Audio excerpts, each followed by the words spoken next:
Mon mari a exigé que je présente mes excuses à sa meilleure amie parce que mon honnêteté avait blessé ses sentiments. Quand j'ai refusé, il a crié de colère, « Excuse-toi ou je divorce ». J'ai accepté.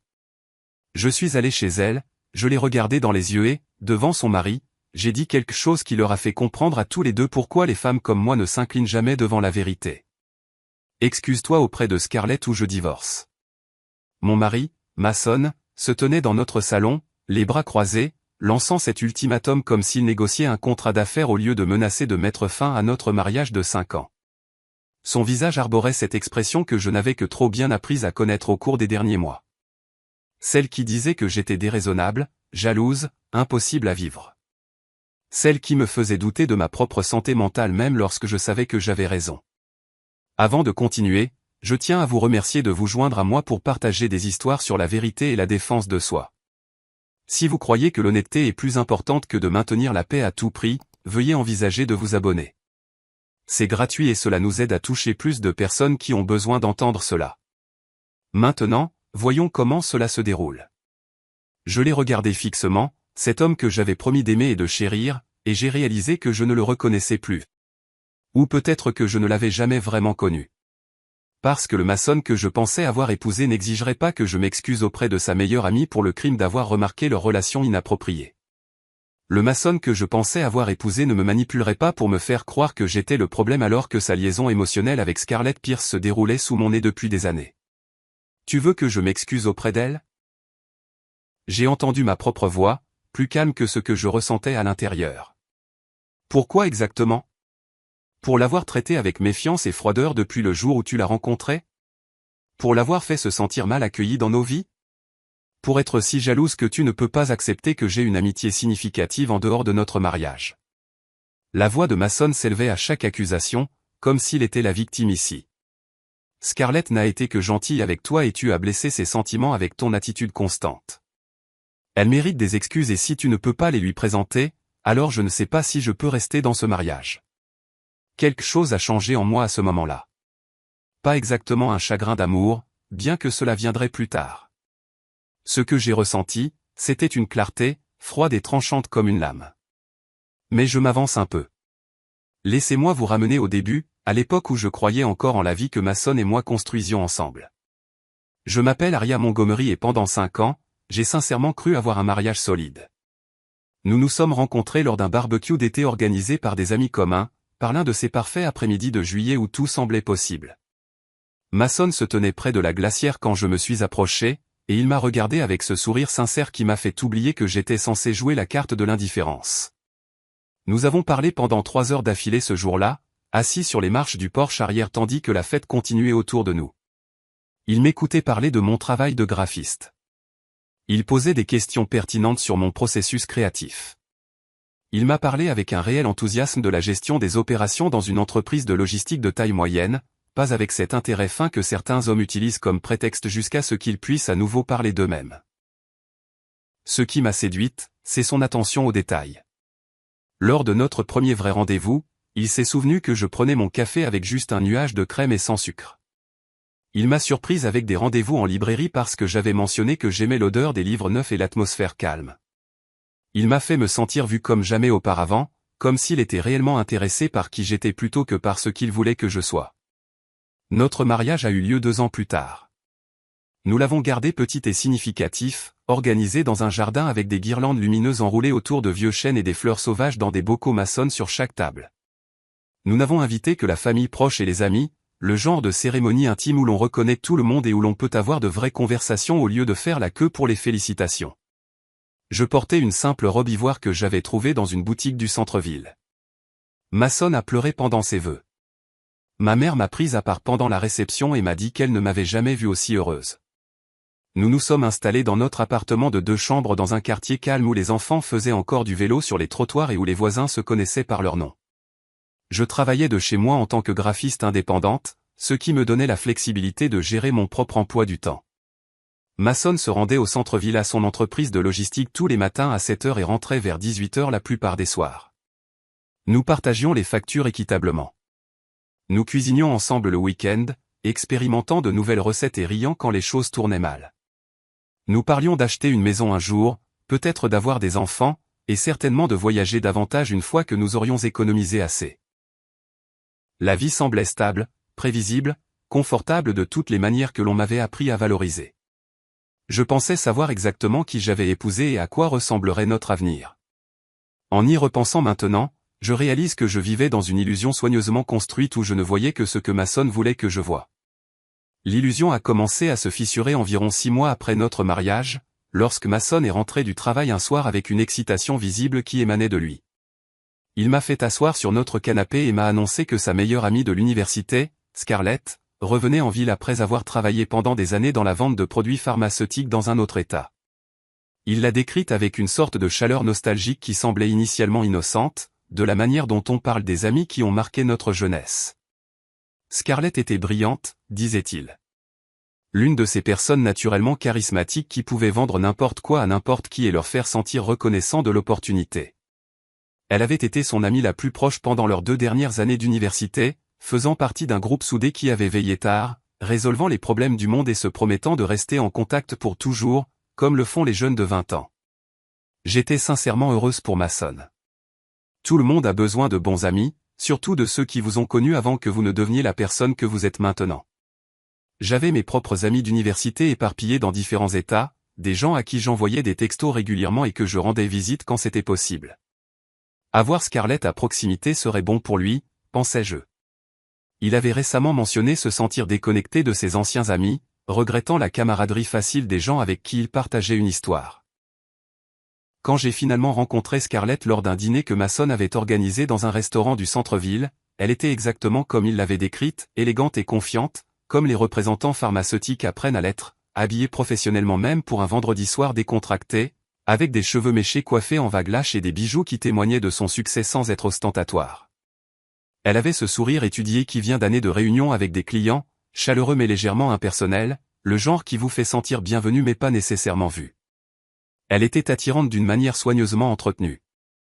Le genre de femme qui investissait clairement du temps et de l'argent dans son apparence dans le cadre de sa marque professionnelle.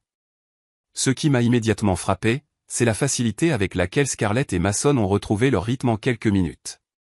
Ils ont ri de professeurs que je n'avais jamais rencontrés, se sont remémorés des voyages en voiture auxquels je n'avais pas participé, ont terminé les phrases l'un de l'autre d'une manière qui démontrait une profonde familiarité.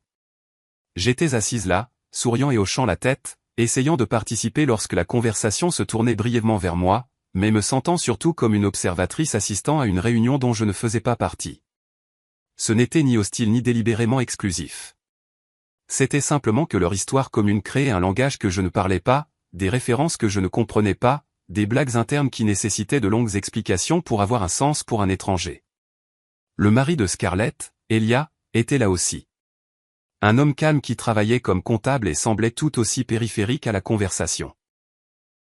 Il a croisé mon regard à un moment donné, alors que Mason et Scarlett riaient de quelque chose de leur 2e année d'université, et nous avons partagé un bref regard que je n'ai pas complètement compris alors, mais que je reconnaîtrai plus tard comme une reconnaissance mutuelle de notre statut secondaire. La première petite violation de limite s'est produite si subtilement que je l'ai à peine remarquée. Quelques semaines après ce dîner initial, Scarlett a commencé à envoyer des textos à Mason pendant nos soirées en amoureux. La première fois, nous étions au cinéma, attendant le début des bandes-annonces, quand son téléphone a vibré. Il y a jeté un coup d'œil, a tapé une réponse rapide, puis l'a rangé avec un sourire d'excuse. 5 minutes plus tard, il a de nouveau vibré. Puis encore. Au moment où le film a commencé, Mason avait échangé une douzaine de messages avec Scarlett à propos d'une présentation de travail qui la rendait nerveuse. Il s'excusait à chaque fois, promettait de ranger son téléphone, mais celui-ci continuait d'attirer son attention comme une force magnétique à laquelle il ne pouvait pas résister complètement. Ce schéma s'est répété au cours des mois suivants. Des dîners interrompus par des textos sur des clients difficiles. Des matins de week-end perturbés par des appels téléphoniques sur les problèmes de mariage de Scarlett avec Elia. Des soirées tardives où Mason tapait des réponses à des messages alors que nous étions assis sur le canapé, censés regarder la télévision ensemble. Chaque fois que je suggérais gentiment qu'il pourrait peut-être lui répondre plus tard, Mason me regardait avec une déception à peine dissimulée, comme si je manquais à un test fondamental de compréhension et de compassion. Puis est arrivé l'incident de la clé de secours. Mason a donné à Scarlett une clé de notre appartement, en cas d'urgence, sans en discuter avec moi au préalable. je l'ai découvert quand je suis sorti de mon bureau à domicile un mardi après-midi pour trouver Scarlett assise sur notre canapé, chaussures enlevées, complètement à l'aise dans mon espace pendant que Mason lui préparait un café. Elle avait besoin d'emprunter notre Wi-Fi pour un appel client, a-t-elle expliqué joyeusement, car le sien était de nouveau en panne, comme si c'était une situation récurrente que j'aurais dû connaître. Je suis resté là, dans mon propre salon, me sentant comme une intruse tandis que Scarlett discutait avec Mason de son territoire de vente et de ses structures de commission. Quand elle est finalement partie 1 heure plus tard, j'ai demandé à Mason si nous pouvions peut-être établir des limites concernant la clé de secours. J'ai suggéré que Scarlett envoie un texto avant de venir pour que nous ne soyons pas pris au dépourvu. La réponse de Mason a été immédiate et défensive. Scarlett traversait une transition difficile, a-t-il expliqué avec une patience exagérée. Nouvelle ville, mariage en difficulté, travail à haute pression. Les vrais amis se soutiennent sans condition ni restriction. Allais-je vraiment être le genre de personne à faire passer la commodité avant la compassion ? Cette conversation est devenue un modèle pour des dizaines d'autres au cours des mois suivants. Chaque fois que j'essayais d'établir une limite, Mason la reformulait comme si j'étais peu accueillante, jalouse, incapable de gérer le fait qu'il ait des amitiés proches en dehors de notre mariage. J'ai commencé à douter de mes propres instincts, me demandant si j'étais possessive ou déraisonnable. Peut-être que c'était à ça que ressemblaient les amitiés adultes matures, et que j'étais juste trop peu sûr de moi pour le supporter. Notre 5e anniversaire est arrivé un mardi de fin septembre. J'avais fait des réservations 2 mois à l'avance au Méridien, un restaurant élégant du centre-ville réputé pour son atmosphère intime et son menu qui changeait selon les saisons. Je portais la robe émeraude que Mason avait complimentée des années auparavant lors de l'un de nos premiers rendez-vous, celle qui, selon lui, faisait ressembler mes yeux à du verre de mer.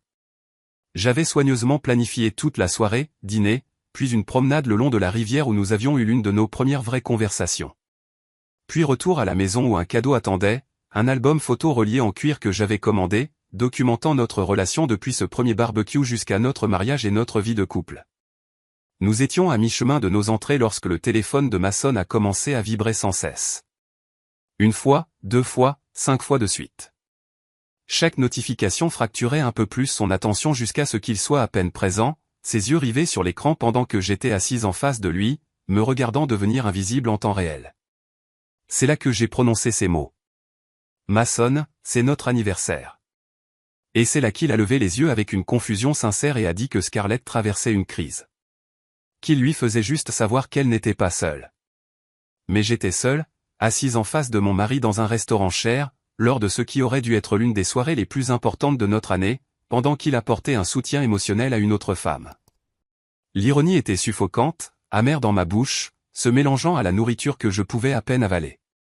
Cette nuit-là, allongé dans le lit tandis que Mason dormait paisiblement à côté de moi, je me suis enfin avoué ce que j'évitais depuis des mois. Mon mariage comptait 3 personnes, et j'étais la moins importante. 3 mois se sont écoulés après ce dîner d'anniversaire au Méridien. 3 mois pendant lesquels j'ai essayé de me convaincre que je surréagissais, que la relation de Mason avec Scarlett n'était qu'une amitié inhabituellement proche, que mon malaise était mon propre problème à résoudre. 3 mois à ravaler mes instincts et à forcer des sourires pendant que Scarlett continuait à utiliser sa clé de secours pour passer à l'improviste, et que Mason continuait à prioriser ses textos par rapport à nos conversations. Puis mon ordinateur portable est mort un mercredi matin début décembre, en plein milieu d'un projet client critique. L'écran est devenu noir sans avertissement alors que je travaillais sur une présentation de design pour un client majeur, le genre qui pourrait mener à un contrat à long terme si je livrais quelque chose d'impressionnant. J'ai essayé de le redémarrer plusieurs fois, en maintenant différentes combinaisons de touches, même en le débranchant et en retirant la batterie. Rien n'a fonctionné. La date limite était en fin de journée, ce qui me donnait environ 6 heures pour terminer la présentation et la soumettre. La panique s'est installée immédiatement. J'avais besoin d'accéder à mes fichiers de travail qui étaient stockés dans le cloud, et j'en avais besoin rapidement. L'ordinateur portable de Mason était dans son bureau à domicile où il l'avait laissé ce matin-là avant de partir travailler au centre-ville. Il m'avait dit des dizaines de fois que je pouvais l'utiliser si j'en avais besoin, que nous n'avions pas de secret l'un pour l'autre, que ce qui était à lui était à moi. Je l'ai pris sans hésitation, l'ai allumé et me suis connecté à mon compte de stockage cloud via son navigateur.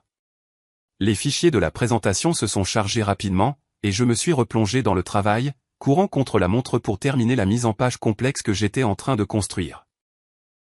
Environ 1 heure plus tard, j'ai réalisé que j'avais besoin de consulter nos documents fiscaux de l'année précédente pour vérifier certaines catégories de dépenses professionnelles que j'illustrais pour le client.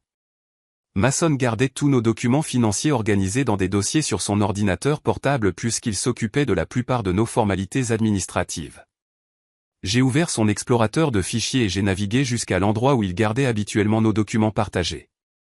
C'est là que je l'ai vu, enfoui parmi des fichiers de travail et des téléchargements aléatoires d'une manière qui suggérait qu'il était délibérément caché, mais pas assez bien. Un dossier intitulé « Personnel privé ». Quelque chose dans ces deux mots ensemble m'a serré l'estomac par instinct avant que mon esprit conscient ne puisse comprendre pourquoi. Masson et moi ne nous gardions pas de secret. Nous avions toujours fonctionné sur une base d'ouverture et d'honnêteté. Du moins, c'est ce que j'avais cru. Alors, pourquoi aurait-il besoin d'un dossier marqué « privé » sur un ordinateur portable qu'il m'avait dit que je pouvais utiliser librement? Mes mains tremblaient légèrement alors que je déplaçais le curseur sur le dossier. Une partie de moi savait que je devais fermer l'ordinateur portable et en parler directement à Masson à son retour. Une partie de moi espérait désespérément y trouver quelque chose d'innocent. Peut-être des plans pour un anniversaire surprise ou des documents de travail sensibles qu'il n'était pas censé partager. Je l'ai ouvert. Le dossier contenait des centaines de fichiers, photos, captures d'écran, documents remontant à 3 ans selon les dates. Mes yeux essayaient de donner un sens à ce que je voyais, mon cerveau s'efforçant de catégoriser et de comprendre avant que l'impact émotionnel ne puisse frapper. Masson et Scarlett assis l'un en face de l'autre à des tables de restaurant que je ne reconnaissais pas, penchés l'un vers l'autre dans une conversation qui semblait bien plus intime qu'une amitié décontractée. Des clichés de Scarlett riant de quelque chose hors champ, son visage rayonnant d'une joie sincère. Des selfies d'eux deux ensemble, son bras autour de ses épaules, tous deux souriant comme s'ils partageaient quelque chose de précieux et de privé. Et des captures d'écran, des dizaines et des dizaines de captures d'écran de conversation par SMS entre eux. J'ai cliqué sur la première capture d'écran avec des mains devenues insensibles. L'horodatage indiquait 2 heures du matin, il y a 6 mois. Scarlett avait écrit un long paragraphe sur le fait de se sentir perdue dans son mariage avec Elia, de se demander si elle avait fait les bons choix dans sa vie, de regretter la connexion qu'elle ressentait autrefois avec les gens qui la comprenaient vraiment.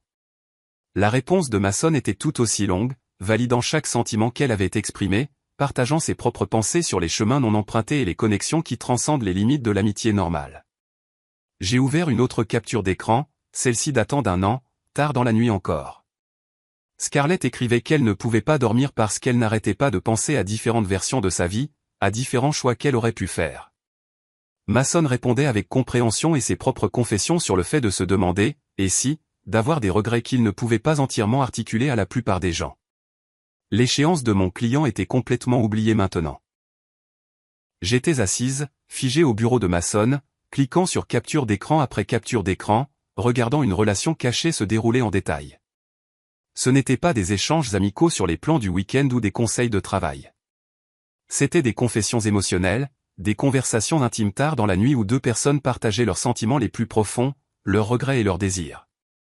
Puis j'ai trouvé le message qui allait se rejouer dans mon esprit pendant des mois, gravé dans ma mémoire avec la précision d'une gravure à l'acide. Scarlett l'avait envoyé à 2h17 du matin il y a environ 8 mois, à peu près au moment où Masson avait commencé à paraître distant et préoccupé à la maison. Le message disait, parfois, je me demande ce qu'aurait été la vie si nous nous étions mis ensemble au lieu de rester simplement amis à l'université. Tu y penses parfois. La réponse de Masson est arrivée seulement 3 minutes plus tard, suggérant qu'il était réveillé et attendait son message, ou qu'il pensait à elle à 2h du matin au lieu de dormir à côté de sa femme. Plus que je ne le devrais probablement, mais nous avons fait nos choix. Ça ne veut pas dire que je n'apprécie pas ce que nous avons maintenant.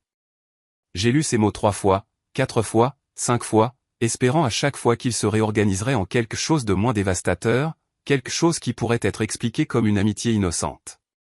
Mais le sens était limpide. Mon mari avait des sentiments pour Scarlett qui allaient bien au-delà de l'amitié. Il avait pensé à des versions alternatives de sa vie où ils étaient ensemble au lieu d'être simplement amis, et il appréciait ce qu'ils avaient actuellement, quoi que ce soit, assez pour le maintenir à travers des années de communication secrète. Le pire, c'était l'horodatage.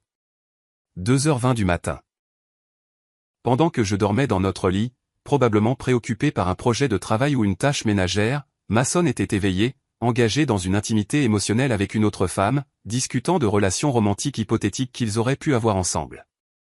Je ne pouvais pas m'empêcher de creuser plus profondément maintenant. La boîte de Pandore était ouverte, et je devais voir tout ce qu'elle contenait, peu importe à quel point cela ferait mal. J'ai fermé le dossier des captures d'écran et j'ai ouvert nos relevés de cartes de crédit communes via le portail bancaire en ligne que Mason gardait en favori sur son navigateur. J'ai commencé à chercher des schémas, à croiser les dates et les lieux. Chaque mardi après-midi des 2 dernières années, une dépense apparaissait au Riverbank Café, un bistrot chic du centre-ville que Mason n'avait jamais mentionné ni suggéré de visiter ensemble. Les montants se situaient constamment entre 50 et 70 $, le genre de total que l'on verrait pour 2 personnes déjeunant agréablement avec des boissons et des apéritifs. Bien plus que ce que Mason dépenserait habituellement pour un repas décontracté. J'ai ouvert le calendrier numérique de Mason, qu'il gardait synchronisé sur tous ses appareils. Et là, c'était clair comme le jour, une fois que je savais où chercher. Chaque mardi à midi, un rendez-vous récurrent simplement intitulé « Déjeuner de travail », sans autres détails, sans nom de client, sans lieu spécifié, juste un vague créneau de 2 heures qui était sur son calendrier depuis des années. J'ai comparé les dates des dépenses du Riverbank Café avec les photos de son dossier caché. Elles correspondaient parfaitement. Les photos de Mason et Scarlett à des tables de restaurant avaient été prises lors de ces déjeuners du mardi. Pendant que j'étais à la maison à travailler sur des projets de design en freelance, à manger des restes à mon bureau, et à supposer que mon mari prenait une bouchée rapide entre 2 réunions, il avait des déjeuners secrets hebdomadaires avec Scarlett. Des rendez-vous qui l'obligeaient à bloquer 2 heures complètes, qui impliquaient de dépenser une somme d'argent importante, et qui étaient assez importants pour être maintenus comme une habitude pendant des années. Ce n'étaient pas des rattrapages amicaux occasionnels quand les horaires coïncidaient. C'était une tromperie délibérée, soutenue et soigneusement planifiée. Mason avait construit une vie émotionnelle parallèle avec Scarlett, avec des rendez-vous fixes, des conversations intimes tard dans la nuit et des secrets partagés, tout en rentrant à la maison et en agissant comme si tout était normal. Je suis resté assise à ce bureau pendant 2 heures d'affilée, ma présentation client complètement abandonnée alors que la date limite passait inaperçue. J'ai lu chaque capture d'écran que j'ai pu trouver. J'ai documenté chaque dépense suspecte sur notre carte de crédit. J'ai regardé chaque photo, étudiant leur langage corporel et leurs expressions faciales, voyant des choses que j'avais manquées auparavant, quand je m'étais convaincu que j'étais paranoïaque. Les preuves n'étaient ni ambiguës ni sujettes à interprétation. Ce n'étaient pas quelques textos douteux qui pouvaient être expliqués comme une amitié mal interprétée. C'étaient des années d'intimité émotionnelle documentée, des preuves financières de rencontres secrètes, des preuves photographiques d'une relation qui franchissait toutes les limites qu'une personne mariée devrait respecter. Ce qui a tout aggravé, c'est la clarté soudaine sur la manière dont j'avais été manipulé. Chaque fois au cours des derniers mois où j'avais exprimé mon malaise face à la présence constante de Scarlett dans nos vies, Mason m'avait fait sentir que j'étais le problème. Il m'avait qualifié de jalouse, possessive, peu sûre de moi, incapable de gérer des amitiés adultes matures. Il s'était positionné comme le partenaire patient et raisonnable essayant d'aider sa femme à surmonter ses soupçons infondés. Il m'avait fait douter de mes propres instincts et perceptions jusqu'à ce que je commence à croire que mon malaise était un défaut personnel que je devais surmonter. Mais mes instincts avaient crié la vérité tout ce temps. Chaque sentiment d'inconfort, chaque moment de suspicion, chaque fois que je m'étais senti comme la 3e roue du carrosse dans mon propre mariage. Tout cela avait été une perception exacte d'une réalité que Mason me cachait activement tout en me manipulant pour me faire croire que j'imaginais des problèmes qui n'existaient pas. J'ai enfin compris pourquoi Mason défendait si férocement Scarlett chaque fois que j'essayais de fixer des limites. Pourquoi il donnait la priorité à ses textos et appels par rapport à notre temps ensemble. Pourquoi il lui avait donné une clé de secours de notre appartement sans me le demander. Pourquoi il m'avait regardé avec déception et frustration chaque fois que je suggérais que leur amitié avait peut-être une dynamique malsaine. Parce que dans l'esprit de Mason, je n'étais pas sa priorité. C'était Scarlett. J'étais l'obligation, la femme légale, la personne chez qui il rentrait par engagement plutôt que par choix. Scarlett était la personne à laquelle il pensait à 2 heures du matin, la personne pour qui il réservait un moment spécial chaque semaine, la personne avec qui il partageait ses sentiments les plus profonds et ses regrets. J'étais devenu la 3e roue du carrosse dans mon propre mariage, et la preuve en était étalée sur l'écran de l'ordinateur portable de Mason, indéniable. Je suis resté assise au bureau de Mason, fixant les preuves de sa trahison jusqu'à ce que la lumière de l'après-midi change et que les ombres s'étirent dans la pièce. L'échéance de mon client était passée depuis des heures. Mon téléphone avait vibré plusieurs fois avec des messages que je n'ai pas lus. plus rien de tout cela n'avait d'importance comparé au décombre de mon mariage étalé sur l'écran de l'ordinateur portable devant moi. Finalement, je me suis forcé à bouger. J'ai trouvé une clé USB dans le tiroir du bureau et j'ai copié méthodiquement tout. Chaque photo de Mason et Scarlett lors de ces déjeuners du mardi. Chaque capture d'écran de leurs conversations nocturnes sur les chemins non empruntés et les connexions qui transcendent les frontières. Chaque relevé de carte de crédit montrant le schéma des rencontres secrètes s'étalant sur des années. J'ai tout organisé dans des dossiers avec des étiquettes et des dates claires, constituant un dossier comme un avocat se préparant pour un procès. Quand j'ai terminé, je me suis assise et j'ai attendu que quelque chose se passe en moi. Je m'attendais à des larmes, à de la rage ou au genre d'effondrement émotionnel que l'on voit dans les films quand le monde de quelqu'un s'écroule. Au lieu de cela, j'ai ressenti un étrange calme, une clarté, le genre qui vient après que le choc se soit complètement dissipé et que l'on réalise que l'on se trouve au milieu de décombres qui ne peuvent être reconstruits. Il y avait presque un soulagement à savoir que je n'avais pas été folle ou paranoïaque, que mes instincts avaient eu raison depuis le début. J'ai regardé l'horloge, 15h45. Mason rentrerait vers 18h30 comme toujours, franchissant la porte avec sa mallette et le stress du travail écrit sur son visage, s'attendant à un dîner et à une conversation normale. J'ai décidé de lui donner exactement cela, du moins au début. Je voulais voir s'il pouvait s'asseoir en face de moi et prétendre que tout allait bien, sachant ce qu'il avait caché. Je suis allé à la cuisine et j'ai commencé à préparer le dîner. Poulet avec des légumes rôtis, l'un des plats préférés de Mason. J'ai mis la table avec notre vaisselle habituelle, pas celle que nous réservions pour les occasions spéciales. J'ai même mis de la musique de fond, une playlist que nous aimions tous les deux, créant l'illusion de la normalité dans notre appartement qui ressemblait soudainement à un décor de théâtre plutôt qu'à un foyer. Mason a franchi la porte à 18h28, pile à l'heure. Il avait l'air fatigué, sa cravate desserrée et ses cheveux légèrement en désordre après y avoir passé les mains, comme il le faisait quand le travail le frustrait. Il a souri en me voyant dans la cuisine, a posé sa mallette et est venu m'embrasser sur la joue comme il l'avait fait des milliers de fois. « Ça sent bon », dit-il, se dirigeant déjà vers notre chambre pour se mettre à l'aise. Dure journée avec cette présentation client. Mon ordinateur portable avait planté ce matin, une éternité auparavant. Il ne savait pas que j'avais passé la journée à découvrir sa liaison émotionnelle au lieu de travailler. On peut dire ça, ai-je répondu, ma voix stable. Je l'ai laissé décompresser pendant exactement 15 minutes, assez longtemps pour qu'il enfile un pantalon de survêtement et un t-shirt, se verse un verre de vin rouge de la bouteille que nous gardions sur le comptoir, et s'installe à sa place habituelle sur le canapé avec son téléphone. Je l'ai regardé faire défiler ses messages, probablement en train d'envoyer un texto à Scarlett pour lui parler de sa journée, complètement inconscient de ce qui allait arriver. Puis je me suis approché avec son ordinateur portable, déjà ouvert sur ce dossier caché avec ses centaines de fichiers incriminants. Je me suis assise dans le fauteuil en face de lui, la table basse entre nous, comme une barrière ou peut-être un fossé protecteur. J'ai tourné l'écran pour qu'il puisse le voir clairement et j'ai posé la question la plus simple que je pouvais formuler. Qu'est-ce que c'est ? Mason a levé les yeux de son téléphone, la confusion traversant son visage alors qu'il essayait de comprendre ce qu'il voyait. Puis je l'ai vu réaliser. Ses yeux se sont légèrement agrandis. Sa bouche s'est ouverte comme pour parler, mais aucun mot n'est sorti. Pendant peut-être 3 secondes, la panique a traversé ses traits, brute et sans défense. Puis elle a disparu, remplacée par quelque chose de plus dur. Son expression est passée si rapidement à la défensive que j'ai failli manquer la transition. Tu as fouillé dans mes fichiers privés. Sa voix s'est élevée avec une indignation immédiate, comme si c'était moi qui avais commis une violation impardonnable. Aria, qu'est-ce que tu as fait ? Ce sont mes affaires personnelles. Tu n'avais pas le droit de fouiner dans mon ordinateur portable. L'audace de sa réaction m'a stupéfié un instant. Il ne niait pas ce qu'il y avait dans le dossier. Il ne s'excusait pas ni n'essayait d'expliquer. Son premier réflexe a été de me faire passer pour la méchante pour avoir découvert sa trahison. J'utilisais ton ordinateur portable parce que le mien a planté pendant une échéance de travail, dis-je, gardant ma voix calme et posée.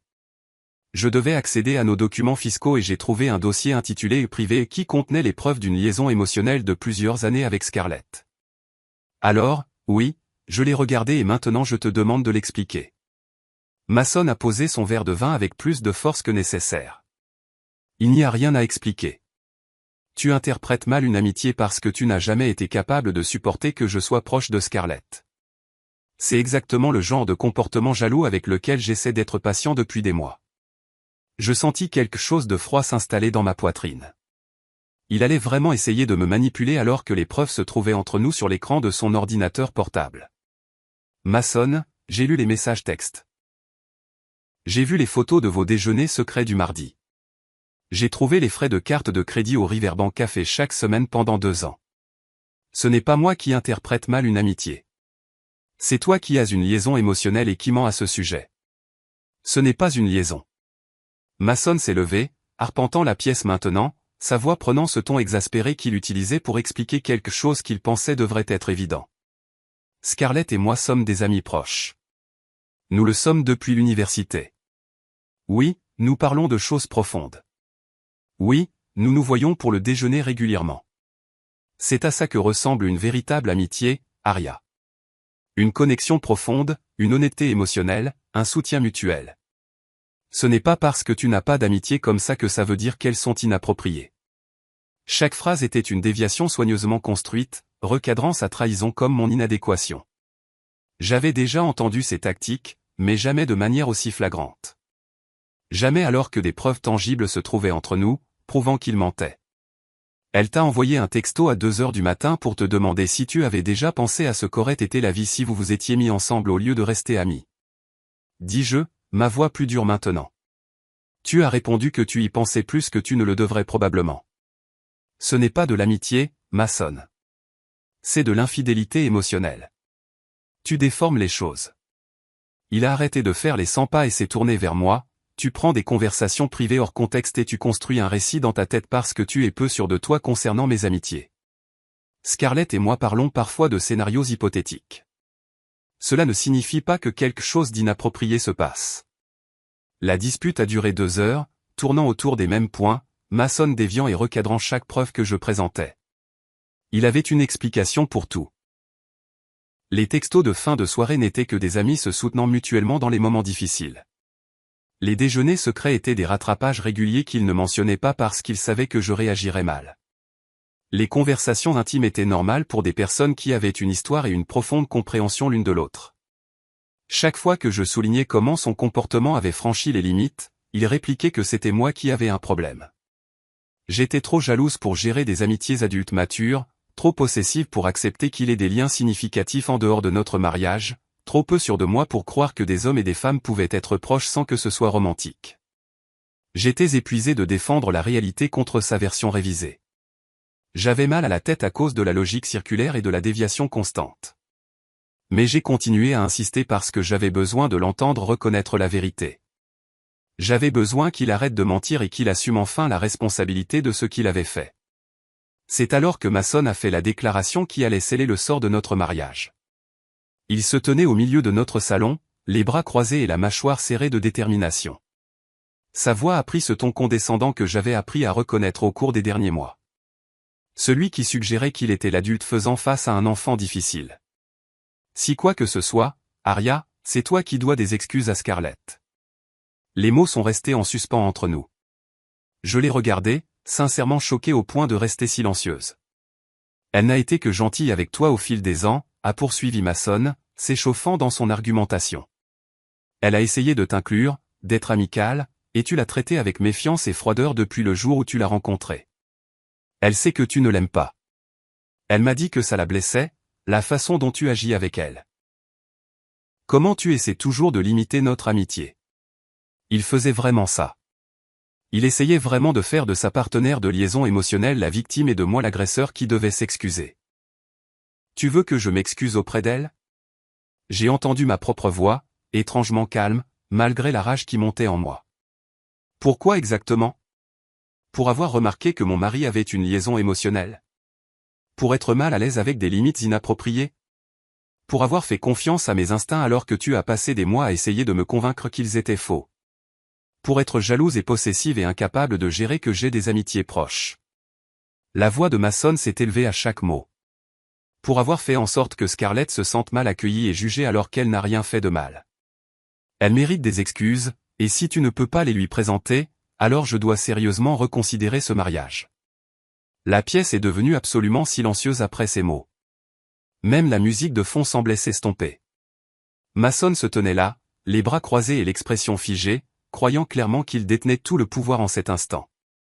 Il pensait bluffer, me forçant à choisir entre ma fierté et mon mariage, me faisant plier à sa volonté comme il l'avait fait pendant des mois avec de plus petites choses. Il n'avait aucune idée de ce qu'il venait de faire. Quelque chose a basculé en moi dans ce silence, froid, clair et absolument certain. J'ai regardé mon mari, cet homme qui exigeait que je m'excuse auprès de sa partenaire de liaison émotionnelle pour le crime d'avoir remarqué leur relation inappropriée, et j'ai réalisé qu'il venait de me donner l'arme parfaite. Si Masson voulait des excuses, il en aurait, mais pas celles qu'il attendait. J'ai laissé le silence s'étirer un peu plus longtemps, le regardant se tenir là dans sa certitude autosatisfaite. Puis j'ai parlé d'une voix beaucoup plus calme que ce que je ressentais. D'accord. L'expression de Masson est passée à la surprise. Il s'attendait clairement à plus de disputes. Je vais m'excuser auprès de Scarlett, ai-je continué, mon ton tout à fait raisonnable. Mais faisons-le correctement, chez elle, avec Elia aussi. Si je dois m'excuser pour avoir blessé ses sentiments, je veux le faire juste devant nos deux conjoints pour que tout le monde puisse entendre ce que j'ai à dire. Le visage de Masson s'est illuminé de soulagement et de quelque chose qui ressemblait étrangement à un triomphe. Il a même souri, croyant avoir gagné, qu'il m'avait avec succès brisé pour me soumettre et qu'il avait établi la priorité permanente de Scarlett dans sa vie. Vraiment, tu vas faire ça? Sa voix était maintenant avide, satisfait de lui-même. Absolument, dis-je. Organise ça pour ce samedi soir. Je veux m'assurer que tout le monde est là. Je préparerai ce que je veux dire. Masson a hoché la tête avec enthousiasme, sortant déjà son téléphone pour envoyer un texto à Scarlett au sujet des arrangements. Je l'ai regardé taper, j'ai vu son visage se détendre pour la première fois de la soirée, et je n'ai ressenti absolument rien d'autre qu'une clarté froide. Il n'avait aucune idée de ce que je préparais réellement. Aucune compréhension qu'il venait d'organiser la scène parfaite pour que je fasse exploser la vérité devant tous ceux qui avaient besoin de l'entendre. Masson a passé le reste de la soirée à envoyer des textos à Scarlett au sujet des arrangements, son visage rayonnant de satisfaction à chaque fois qu'elle répondait. Je l'observais de l'autre côté de la pièce, cet homme qui croyait avoir remporté une victoire significative, et je ne sentais qu'une détermination froide s'installer plus profondément en moi. Le lendemain matin, jeudi, je me suis réveillé avec une clarté absolue sur ce qui devait se passer avant samedi soir. Masson est parti travailler à son heure habituelle, m'embrassant sur le front et me rappelant de réfléchir à ce que je voulais dire dans mes excuses. Dès que sa voiture a quitté notre parking, je suis retourné sur son ordinateur portable. J'ai passé 3 heures à documenter méthodiquement tout. J'ai pris des captures d'écran détaillées de chaque conversation compromettante, les organisant chronologiquement de manière à montrer une progression claire. Les premiers messages, datant de 3 ans, étaient assez amicaux, le genre de texto que l'on pourrait échanger avec n'importe quel ami proche. Mais ils ont ensuite évolué progressivement vers quelque chose de plus profond, plus intime, franchissant les limites par petites étapes, si petites que Masson s'était peut-être convaincu que chaque pas individuel était innocent. Dès la 2e année, Scarlett lui envoyait des textos tard le soir pour lui dire qu'elle se sentait déconnectée d'Elia, qu'elle regrettait le genre d'intimité émotionnelle qu'elle avait eue avec des gens qui la comprenaient vraiment. Masson répondait par des paragraphes validant chaque sentiment, partageant ses propres difficultés à se sentir vraiment vu et apprécié. Ils ont commencé à utiliser des surnoms l'un pour l'autre, à dire des choses comme « tu sais toujours exactement ce que j'ai besoin d'entendre » et « je ne sais pas ce que je ferais sans toi dans ma vie ». J'ai tout organisé dans des dossiers étiquetés par année et par mois, créant une chronologie qu'il serait impossible de rejeter ou d'expliquer. Ensuite, j'ai compilé les preuves financières, en extrayant nos relevés de cartes de crédit communes et en surlignant chaque dépense de déjeuner du mardi au Riverbank Café des 2 dernières années. J'ai calculé le montant total que Masson avait dépensé pour ses déjeuners secrets.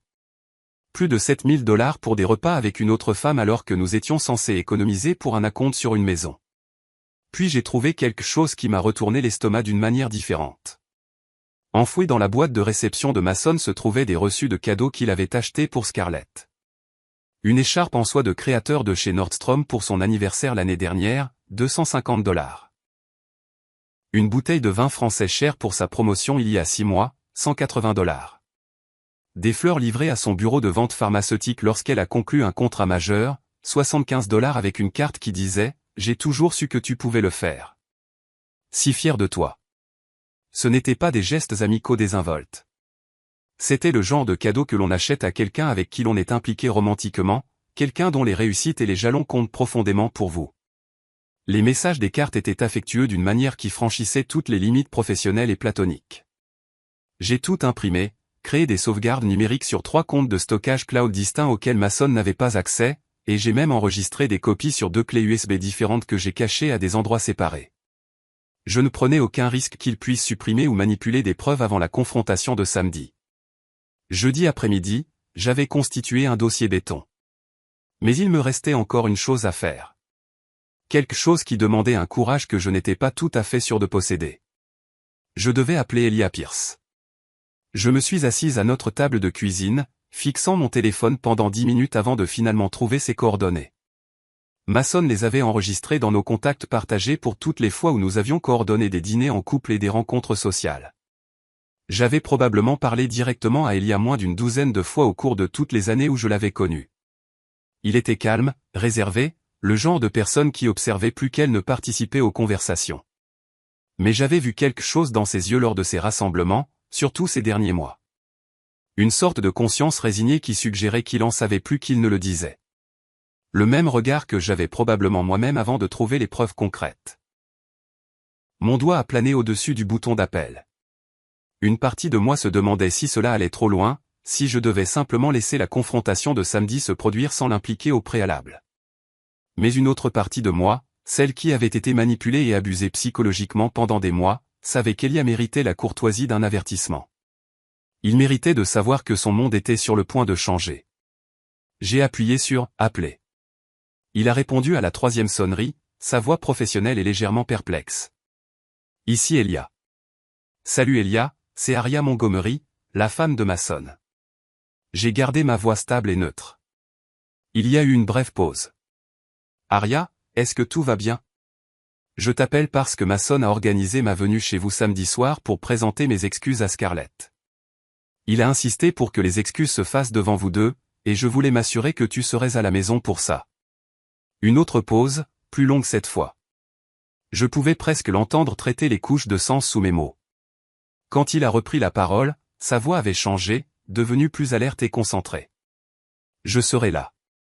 Aucune question sur la raison des excuses. Aucune confusion sur le fait que je l'appelais directement au lieu de laisser Mason tout coordonner. Juste une compréhension et un accord immédiat. Merci, dis-je doucement. Puis, parce que je voulais qu'il comprenne ce qui se passait vraiment, j'ai ajouté, je pense qu'il y a des choses que tu devrais savoir, des choses qui se sont passées et que tu as peut-être soupçonnées sans en avoir la preuve. Le silence à l'autre bout du fil était lourd de reconnaissance. Finalement, Elia a parlé, sa voix à peine plus qu'un murmure. Merci de m'avoir appelé. Ces 5 mots portaient le poids d'années de suspicion, d'avoir été traité de paranoïaque ou d'hypersensible, de regarder l'attention et l'affection de sa femme se diriger vers quelqu'un d'autre tout en se sentant être le problème pour l'avoir remarqué. Tu mérites de connaître la vérité, dis-je. Nous le méritons tous les deux. Je serai là samedi, a-t-il répété. Et Aria. Quoi que tu prévois de dire, je suis prêt à l'entendre. Nous avons raccroché sans rien dire de plus. Je suis resté là, fixant mon téléphone, sentant le poids de ce que je venais de mettre en mouvement. Elia savait que quelque chose se préparait maintenant.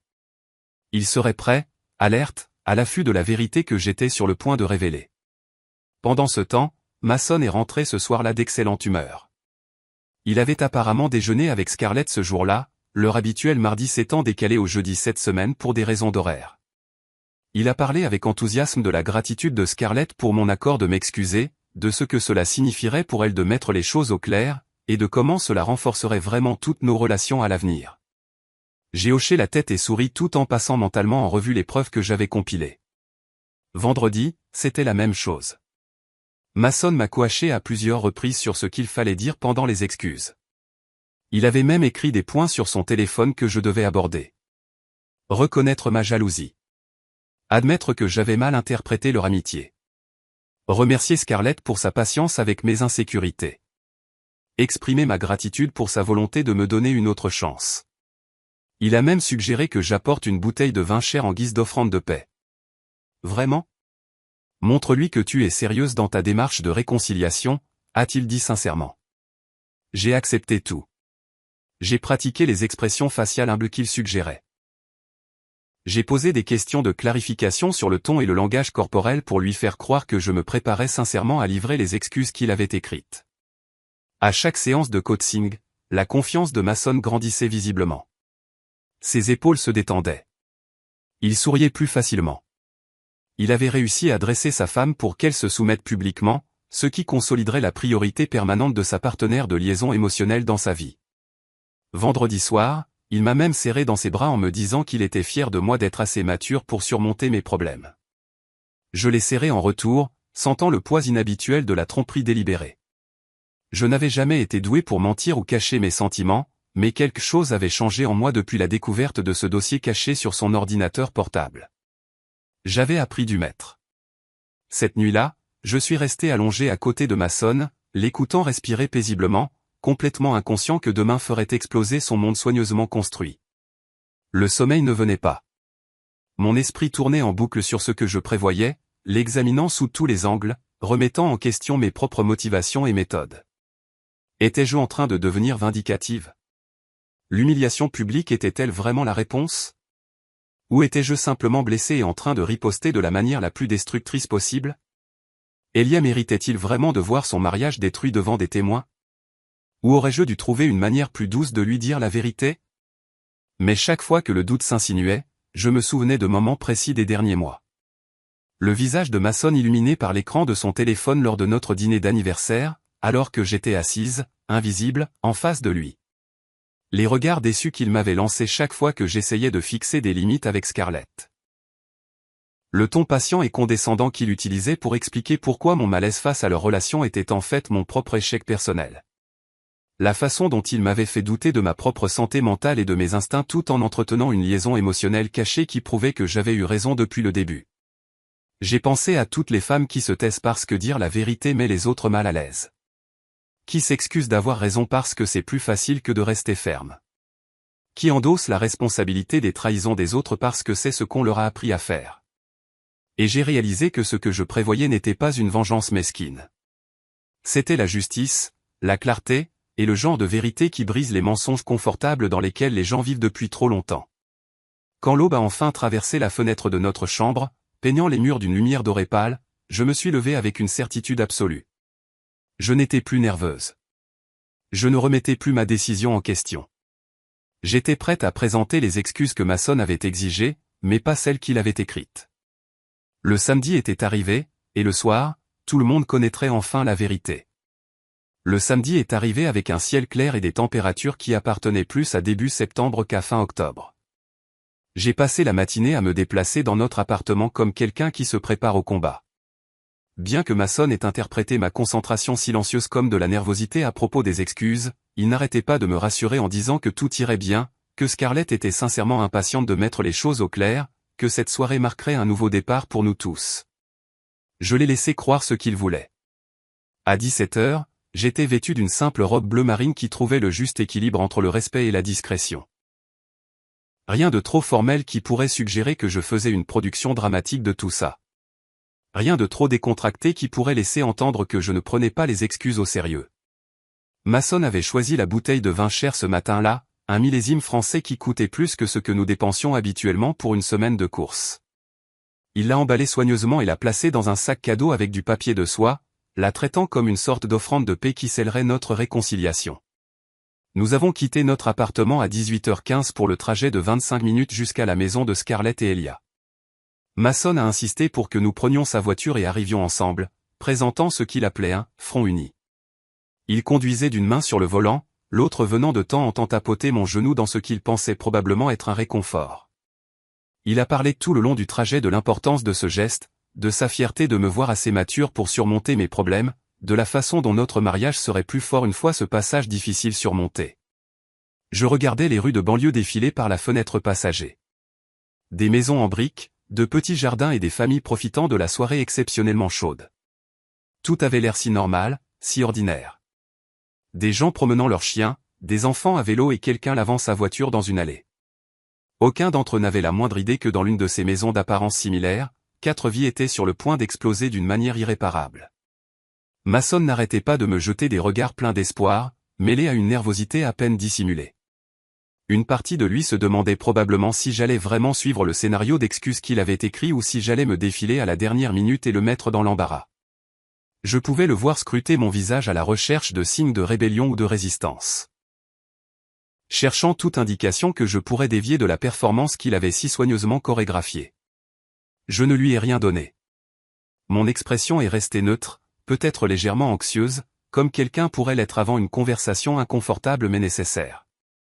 Je tenais soigneusement le sac de vin sur mes genoux. Je hochais la tête quand il parlait. Je souriais quand il me serrait le genou. J'étais l'image d'une épouse repentante prête à faire amende honorable et à aller de l'avant. Quand nous nous sommes garés devant la maison de Scarlett et Elia à 18h40 précise, j'ai remarqué que toutes les lumières intérieures étaient allumées. À travers les grandes fenêtres de devant, je pouvais voir dans leur salon où Scarlett s'affairait, arrangeant quelque chose sur leur table basse. Même depuis la voiture, je pouvais dire qu'elle s'était donné du mal pour cette occasion, préparant la scène pour ce qu'elle croyait être sa validation et ma soumission publique. Mason s'est garé dans leur allée, a coupé le moteur et est resté un moment les mains sur le volant. Puis il s'est tourné vers moi avec une expression d'émotion si sincère que j'ai presque eu pitié de lui. « Merci de faire ça », dit-il doucement. « Je sais que ce n'est pas facile, mais ça signifie tout pour moi, Aria. Tout. Notre mariage sera tellement plus fort après ce soir. Tu verras. » J'ai regardé mon mari. Cet homme qui m'avait manipulé pendant des mois tout en entretenant une liaison émotionnelle, qui avait exigé que je m'excuse auprès de sa partenaire pour le crime d'avoir remarqué leur relation inappropriée, qui croyait sincèrement que cette soirée renforcerait notre mariage en cimentant la priorité permanente d'une autre femme dans sa vie. « Je sais qu'il le sera », dis-je en lui serrant la main en retour. C'était le dernier moment où Mason me regarderait avec confiance ou affection, bien qu'il ne le sache pas encore. Nous avons marché jusqu'à la porte d'entrée ensemble, Mason portant le vin dans son sac à dos. Il a sonné, même si à travers la fenêtre nous pouvions voir Scarlett se diriger déjà vers nous. Elle a ouvert la porte avant même que la sonnerie ne s'arrête, son sourire large dissimulant à peine sa suffisance. Elle était parfaite, bien sûr. Un jean de créateur qui coûtait probablement $300, assorti à une blouse en soie crème qui avait cette élégance naturelle que les vêtements chers parviennent toujours à projeter. Ses cheveux méchés tombaient en vagues coiffés par un professionnel. Son maquillage était impeccable, même pour un samedi soir décontracté à la maison. Elle s'était clairement habillée pour cette occasion comme quelqu'un qui s'attend à être photographié pour un magazine de style de vie sur l'art de vivre avec grâce. Mason, Aria, entrez. Sa voix était chaleureuse et accueillante, jouant l'hôtesse gracieuse recevant ses invités. Elle était sincèrement heureuse de nous voir. Elle s'est écartée avec panache, nous invitant à entrer dans leur maison. Je suis si contente que nous fassions ça. Vraiment, mettre les choses au clair sera bon pour nous tous. Mason lui a tendu le vin avec un sourire. Scarlett a fait des bruits d'appréciation appropriés sur l'étiquette et le millésime, bien que j'ai remarqué qu'elle l'a mis de côté sans grand intérêt. Elle était concentrée sur moi, étudiant mon visage et mon langage corporel, essayant de jauger à quel point Mason m'avait brisé pour me soumettre. Elia est apparue depuis la cuisine. Et au moment où nos regards se sont croisés, j'ai vu tout ce que j'avais besoin de savoir. Il était alerte, vigilant, préparé à l'impact. Son expression n'avait rien de l'épuisement résigné que j'avais vu lors de précédentes rencontres sociales. Il savait que quelque chose d'important allait se produire, et contrairement à Mason et Scarlett, il était prêt à ce que ce soit inconfortable. Aria, Mason. Il nous a salués tous les deux, sa voix neutre et professionnelle. Puis ses yeux ont de nouveau trouvé les miens pour une fraction de seconde, et j'y ai vu une reconnaissance. Une acceptation, peut-être même de la gratitude. Nous nous sommes tous dirigés vers leur salon selon une chorégraphie tacite qui semblait répéter bien qu'aucun de nous ne les planifiait. Scarlett et Elia se sont installés sur leur canapé d'angle gris, assis assez près pour paraître unis, mais avec suffisamment d'espace entre eux pour suggérer la distance dans leur mariage. Mason et moi avons pris des fauteuils assortis en face d'eux, une table basse en verre créant une barrière entre nous. La table basse contenait des verres de vin déjà servis, un plateau de fromage soigneusement arrangé avec ce qui semblait être des sélections coûteuses d'une boutique spécialisée, des petites assiettes et des serviettes positionnées juste comme il faut. Scarlett avait clairement passé du temps à mettre en scène cette scène, créant le cadre parfait pour recevoir des excuses qui valideraient des années de violation de limites et de comportements inappropriés. La pièce elle-même semblait théâtrale sous l'éclairage vif, comme si nous étions tous des acteurs à qui on avait donné des scripts, sauf que seul moi connaissais la véritable intrigue. Mason s'est installé dans son fauteuil et m'a fait un signe de tête encourageant. Son expression rayonnait d'une excitation à peine contenue mêlée de soulagement. Il pensait avoir gagné. Il avait réussi à dresser sa femme pour qu'elle se soumette publiquement, ce qui consoliderait la position permanente de sa partenaire de liaison émotionnelle dans sa vie tout en mettant sa véritable femme à sa juste place, en tant que priorité moindre. Scarlett a joint les mains sur ses genoux avec une attente gracieuse, sa posture parfaite, son expression soigneusement arrangée en un pardon magnanime. Elle était prête à recevoir ma contrition et à accepter mes excuses avec le genre d'esprit généreux qui la ferait paraître encore meilleure aux yeux de Mason. Elias est légèrement adossé au coussin du canapé, les bras croisés lâchement, observant tout avec une intensité concentrée. Il était la seule personne dans cette pièce, à part moi, qui comprenait que quelque chose était sur le point de basculer. J'ai pris une profonde inspiration et j'ai posé mon verre de vin sur la table basse. Le son du verre rencontrant le bois semblait anormalement fort dans le silence expectant. J'ai regardé directement Scarlett, soutenant son regard, et j'ai commencé à parler d'une voix calme, mesurée, qui ne laissait rien transparaître. Scarlett, je veux commencer par dire que Mason avait absolument raison. J'ai fait une pause, laissant ces mots s'installer dans la pièce, regardant son sourire s'élargir légèrement de validation. Je te dois des excuses. Une autre pause. La posture de Scarlett s'est détendue d'une fraction. Le visage de Mason s'est illuminé de soulagement et de satisfaction. L'expression d'Elia n'a pas changé du tout, mais j'ai vu ses yeux s'aiguiser d'attention. Mais pas pour les raisons que vous pensez. L'atmosphère dans ce salon a changé si radicalement que je pouvais presque sentir la pression de l'air changer. Le sourire encourageant de Mason a vacillé et s'est figé sur son visage. L'expression de Scarlett est passée d'une acceptation gracieuse à une incertitude prudente. Elias est légèrement penché en avant, toute son attention maintenant fixée sur moi, chaque muscle de son corps en alerte. J'ai continué de la même voix calme et mesurée, sans élever le volume ni changer de ton, simplement en disant la vérité avec le genre de clarté qui vient d'une certitude absolue. Je m'excuse d'être resté silencieuse alors que j'aurais dû parler il y a des années. Je m'excuse de vous avoir permis, à toi et à Mason, de continuer une liaison émotionnelle sous mon nez tout en me convainquant que j'étais folle de me sentir mal à l'aise. Mason a essayé d'interrompre, sa voix sèche d'avertissement. Arya, qu'est-ce que tu... J'ai levé la main, le coupant en pleine phrase sans même le regarder. Mes yeux sont restés fixés sur le visage de Scarlett, regardant sa façade soigneusement construite commencer à se fissurer. Laisse-moi finir. Tu as exigé des excuses. Je t'en donne une. J'ai tourné mon attention vers Elia, dont le visage était devenu complètement immobile. J'ai sorti mon téléphone avec des mains stables malgré tout, j'ai ouvert le dossier que j'avais si soigneusement organisé au cours des derniers jours, et j'ai commencé à parler du même ton mesuré. En fait, je m'excuse auprès d'Elia, car il méritait de connaître la vérité sur sa femme bien avant ce soir. Au cours des 3 dernières années, Mason et Scarlett se sont rencontrés tous les mardis pour des déjeuners secrets au Riverbank Café. Ils ont eu des conversations par SMS tard dans la nuit sur les choix de vie alternatifs qu'ils auraient souhaité faire ensemble, sur des regrets intimes et des connexions émotionnelles qui franchissent toutes les limites qu'une personne mariée devrait respecter. J'ai tendu mon téléphone directement à Elia, observant son visage alors qu'il le prenait avec des mains tremblantes. Ses yeux ont parcouru l'écran, lisant le premier message, puis faisant défiler jusqu'au suivant, puis au suivant.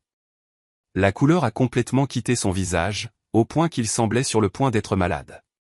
Mais ses mains continuaient de bouger, de faire défiler, examinant méthodiquement chaque preuve que j'avais compilée. Mason était maintenant debout, sa voix s'élevant de panique. Elia, n'écoute pas ça. Elle sort les choses complètement de leur contexte. Tu sais comment Arya est à propos de mon amitié avec Scarlett. Elle a toujours été jalouse et maintenant elle essaie de détruire. Depuis combien de temps? La voix d'Elia a coupé l'explication de Mason comme une lame dans du papier.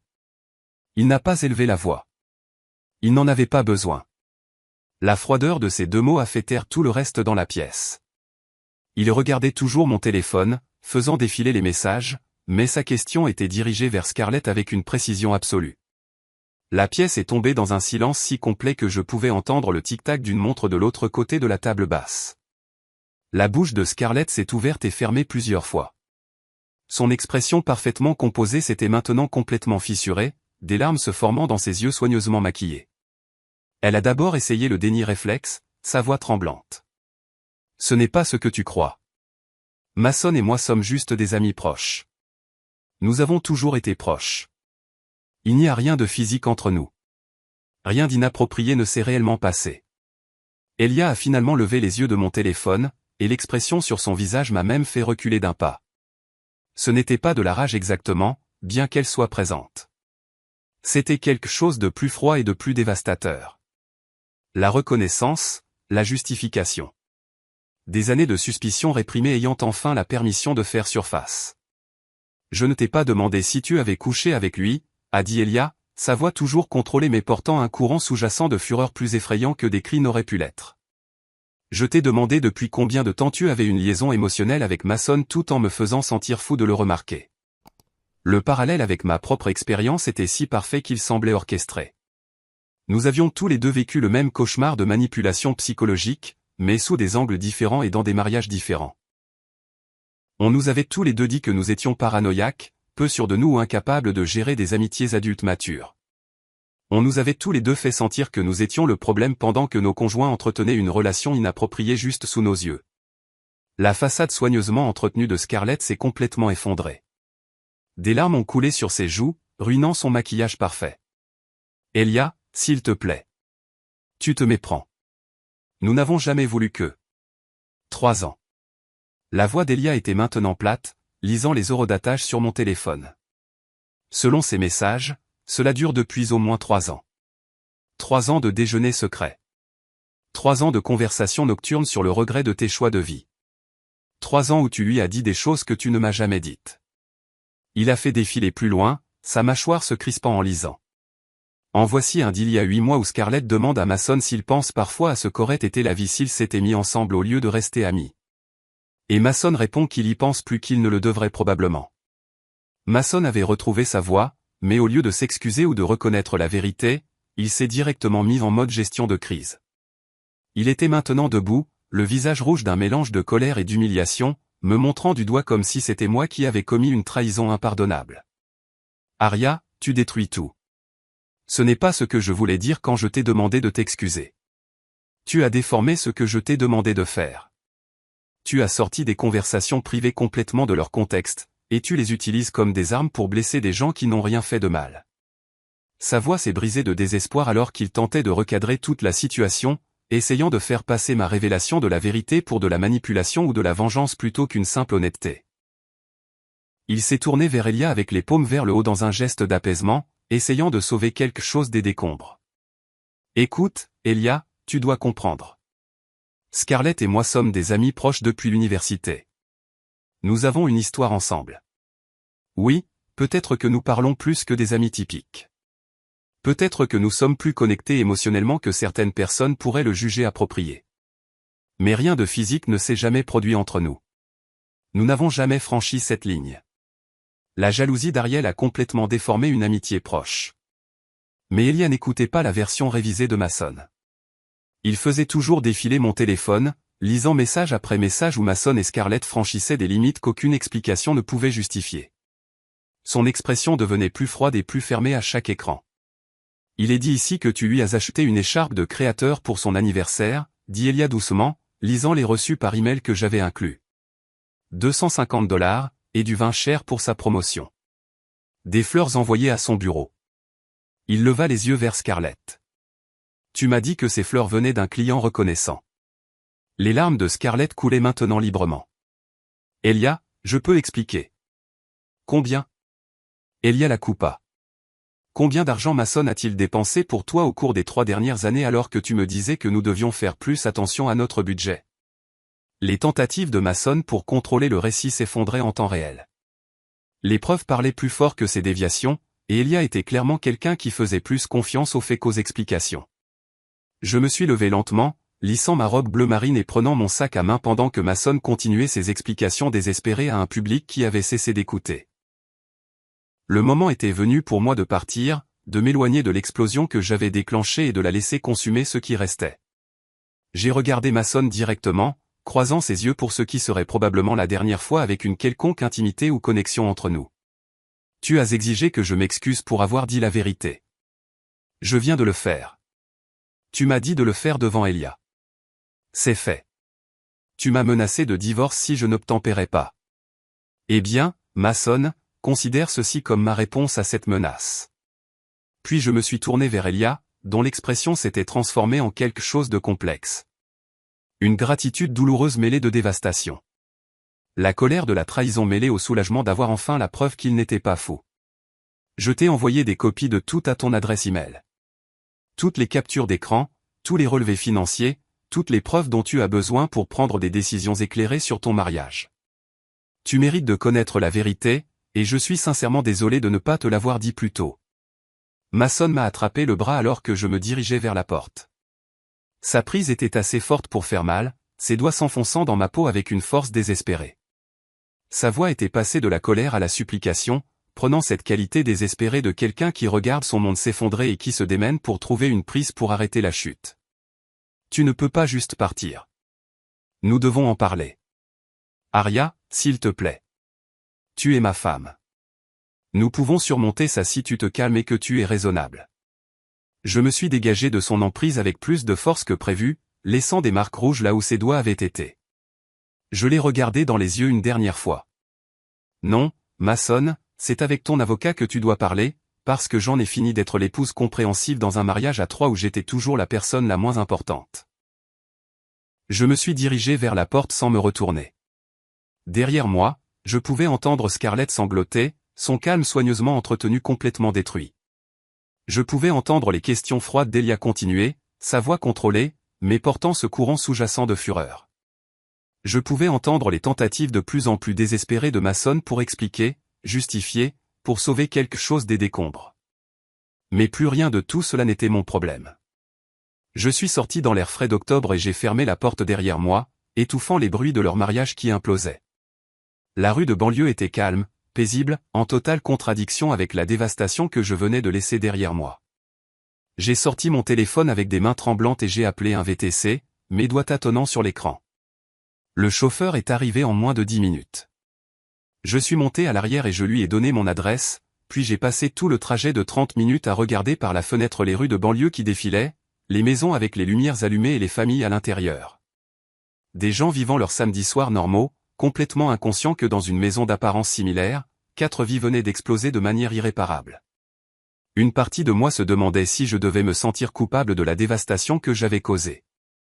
J'avais détruit mon propre mariage, oui, mais j'avais aussi détruit celui de Scarlett et Elia.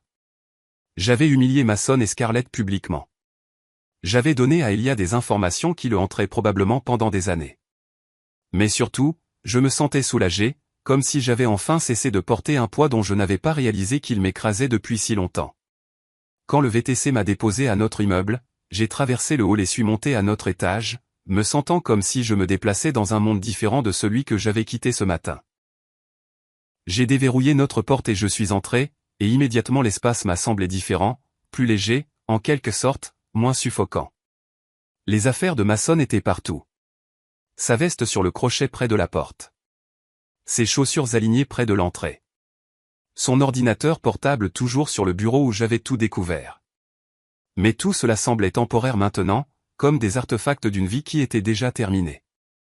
Je me suis versé un verre de vin, je me suis assise sur notre canapé dans l'appartement silencieux, et je me suis laissé ressentir tout le poids de ce qui allait suivre. Je suis resté assis sur ce canapé, sirotant mon vin et attendant. Une partie de moi se demandait si Mason rentrerait du tout cette nuit-là, ou s'il resterait chez Scarlett, essayant de sauver ce qui restait de leur relation fantasmée maintenant qu'elle avait été exposée à la dure réalité. Mais un instinct plus profond me disait qu'il reviendrait, ne serait-ce que pour essayer une dernière fois de contrôler le récit. Sa clé a tourné dans la serrure à 23h47. J'avais regardé l'horloge, notant chaque heure qui passait, existant dans cet étrange état suspendu entre l'épuisement et l'hypervigilance.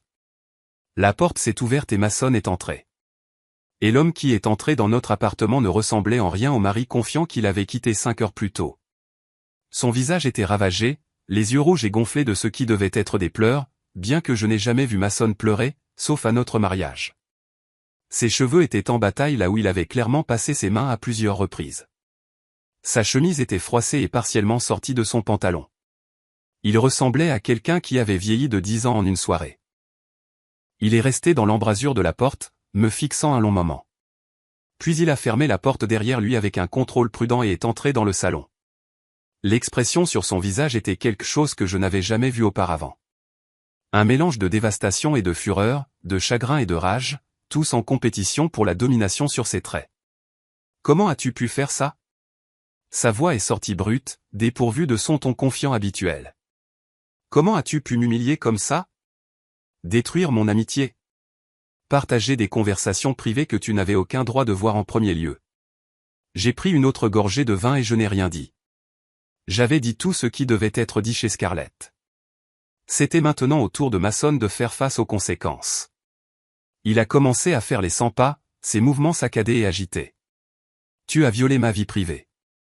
Tu as fouillé dans mes fichiers personnels, lu mes messages privés, et puis tu les as utilisés comme des armes pour blesser des gens qui n'ont rien fait de mal. Comprends-tu ce que tu as fait? Tu as détruit 2 mariages parce que tu ne pouvais pas supporter que j'ai une amitié proche. C'était la phase de la colère. Je l'ai reconnu d'après des articles que j'avais lus sur la façon dont les gens réagissent lorsqu'ils sont pris en flagrant délit d'adultère. Nier, dévier, attaquer. Faire de la personne qui a découvert la trahison le méchant. Je l'ai laissé faire les 100 pas et fulminer pendant 20 minutes, passant en revue des accusations sur ma jalousie, mon insécurité et mon incapacité à faire confiance. Puis il a changé de stratégie, s'asseyant sur le fauteuil en face de moi, les coudes sur les genoux, les mains jointes dans une posture suggérant la vulnérabilité et le remords. Écoute, je sais que j'ai fait des erreurs, dit-il, sa voix plus douce maintenant, plus raisonnable. Peut-être que Scarlett et moi sommes devenus trop proches. Peut-être que je n'ai pas fixé de limites appropriées. Mais nous pouvons surmonter ça, Arya. Nous pouvons aller en thérapie de couple. Je mettrai de la distance entre moi et Scarlett. Tout ce dont tu as besoin. Notre mariage vaut la peine de se battre. C'était la phase de la négociation. Promettre le changement, offrir des concessions, essayer de négocier une voie à suivre qui minimiserait ses pertes. J'ai posé mon verre de vin et je l'ai regardé directement. Mason, je demande le divorce. Son visage a subi une autre évolution rapide d'expression. Le choc d'abord, comme s'il n'avait sincèrement pas envisagé cette possibilité, puis le calcul, probablement en train de passer en revue les options de gestion de crise, puis la manipulation, ses traits s'arrangeant en une confusion blessée. Tu surréagis, dit-il, sa voix prenant ce ton condescendant que je connaissais si bien. Tu es émotive en ce moment, ce qui est compréhensible, mais détruire notre mariage pour une amitié que tu as mal interprétée n'est pas la réponse. Tu laisses tes insécurités ruiner quelque chose de bien. C'est exactement ce que j'essayais de t'aider à surmonter. Et voilà. Même maintenant, même pris avec des preuves irréfutables de sa liaison émotionnelle, Mason essayait de faire de cela ma faute. Mon insécurité, ma mauvaise interprétation, mon incapacité à gérer des relations adultes matures. Je me suis levé et je suis allé dans notre chambre sans un mot de plus. J'ai fermé et verrouillé la porte derrière moi. J'ai entendu Mason m'appeler. Je l'ai entendu essayer la poignée de la porte. Je l'ai entendu passer une autre heure à faire les 100 pas dans le salon. Vers 2 heures du matin, je l'ai finalement entendu s'installer sur le canapé, probablement trop épuisé pour continuer sa performance. Le lendemain matin, il a essayé une autre approche. Le mari blessé, qui voulait juste sauver son mariage. Il s'est déclaré malade au travail et a passé toute la journée à me suivre dans notre appartement, essayant d'entamer des conversations sur la reconstruction de la confiance et la progression ensemble. Mais j'en avais fini. Fini de me battre, fini d'expliquer, fini d'accepter la responsabilité des trahisons des autres. Mardi matin, exactement une semaine après avoir fait exploser nos vies chez Scarlett, j'ai appelé Victoria Brennan. J'avais obtenu son nom d'une collègue qui avait vécu une situation similaire et qui avait fait l'éloge de son approche stratégique des divorces difficiles. Victoria avait la réputation d'être minutieuse, intransigeante et totalement insensible aux conjoints qui tentaient de manipuler les procédures par le biais de la manipulation psychologique et du blâme. Son bureau se trouvait au centre-ville, dans l'un de ces bâtiments modernes avec des baies vitrées donnant sur la ville. Victoria elle-même avait la cinquantaine, habillée de manière professionnelle d'une façon qui suggérait qu'elle prenait son travail au sérieux. Elle avait des yeux vifs qui ne manquaient rien et une manière directe que j'ai trouvée immédiatement rassurante. Notre première consultation a duré 2 heures. Je lui ai tout montré. Les captures d'écran organisées chronologiquement, les relevés de cartes de crédit montrant le schéma des déjeuners secrets, les photos, les reçus par email des cadeaux que Mason avait achetés pour Scarlett. Victoria a examiné chaque preuve avec une intensité concentrée, prenant occasionnellement des notes sur sa tablette, posant des questions de clarification sur les dates et le contexte. Lorsqu'elle a fini d'examiner tout, elle s'est adossée à son fauteuil et m'a donné son évaluation avec le genre d'honnêteté directe dont j'avais désespérément besoin. Les liaisons émotionnelles sont plus difficiles à prouver que les liaisons physiques dans les procédures de divorce, mais la documentation que vous avez compilée est exceptionnellement complète. Cela montre un schéma clair de tromperie s'étalant sur des années, des preuves financières de ressources détournées en dehors du mariage, et une communication qui franchit les limites appropriées. Nous pouvons absolument utiliser cela. Elle a exposé sa stratégie recommandée. Demander le divorce pour faute conjugale basée sur l'infidélité émotionnelle. Pousser pour un règlement favorable étant donné le schéma de tromperie documenté de Mason et le préjudice émotionnel qu'il a causé. Être prête à ce que Mason prétende que j'avais violé sa vie privée en accédant à son ordinateur portable, mais contrer en affirmant que j'avais découvert les preuves accidentellement en utilisant son ordinateur à des fins professionnelles légitimes et que le contenu de ce que j'avais trouvé justifiait une enquête plus approfondie. Il essaiera de vous faire passer pour la méchante, a dit Victoria avec la confiance de quelqu'un qui avait vu ce scénario exact se dérouler des dizaines de fois. Il prétendra que vous êtes jalouse, vindicative, incapable de gérer ses amitiés. Il essaiera de recadrer sa liaison émotionnelle comme une proximité innocente que vous avez mal interprétée. Ne le laissez pas faire. Les preuves parlent d'elles-mêmes. Je l'ai engagé sur le champ. 2 semaines après les excuses explosives chez Scarlett, j'ai reçu un email qui m'a surprise. L'expéditeur était Elia Pierce, et l'objet était simplement « Merci ». Je l'ai ouvert avec un mélange de curiosité et d'appréhension. Le message expliquait qu'Elia avait demandé le divorce le lundi suivant notre confrontation. Armé des preuves que j'avais fournies, il a écrit sur des années à soupçonner que quelque chose n'allait pas, mais à se convaincre qu'il était paranoïaque. Que l'amitié de Scarlett avec Mason était innocente, même quand ses tripes criaient le contraire. Mes excuses lui avaient donné à la fois la validation et la preuve. Les preuves que j'avais compilées avaient rendu impossible pour Scarlett de nier ou de minimiser ce qui se passait. Il m'a demandé si nous pouvions nous voir pour un café un de ces jours, précisant soigneusement que ce n'était rien de romantique ou de compliqué. Il voulait juste parler avec quelqu'un qui comprenait exactement ce que c'était que d'être la 3e priorité dans son propre mariage. D'être manipulé pour douter de ses propres perceptions pendant que son conjoint entretenait une relation inappropriée juste sous son nez. J'ai accepté de le rencontrer, curieuse de cet homme discret que j'avais à peine connu malgré des années de rassemblements sociaux forcés lors d'événements de couple.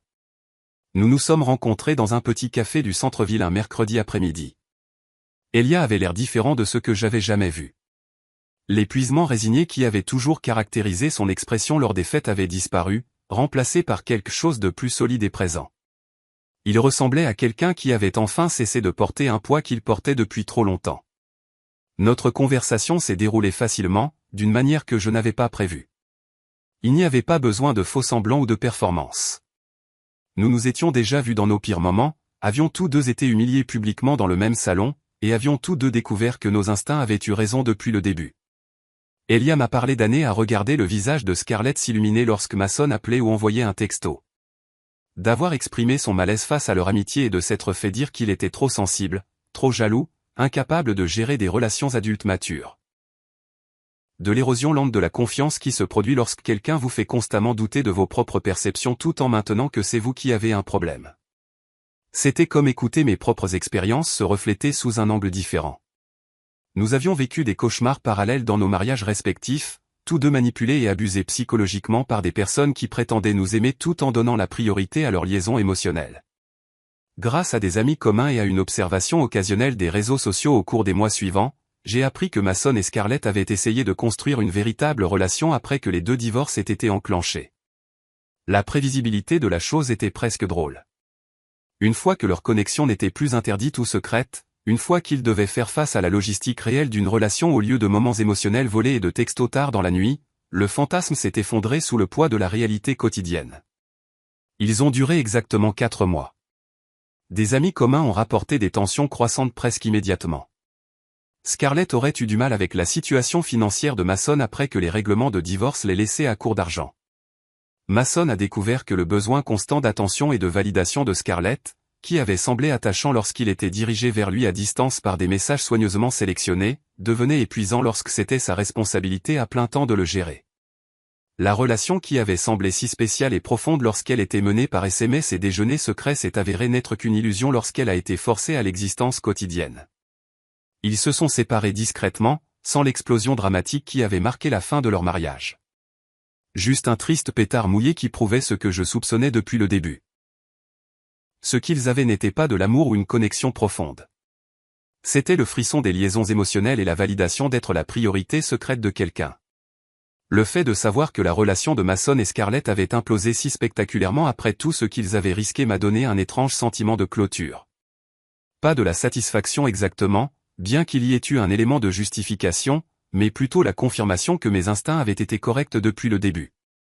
Ce qu'ils avaient n'était pas la connexion profonde et transcendante que Mason avait si férocement défendue. C'était du fantasme et de l'évasion déguisée en amitié, et cela n'a pas pu survivre à l'exposition à la réalité ordinaire.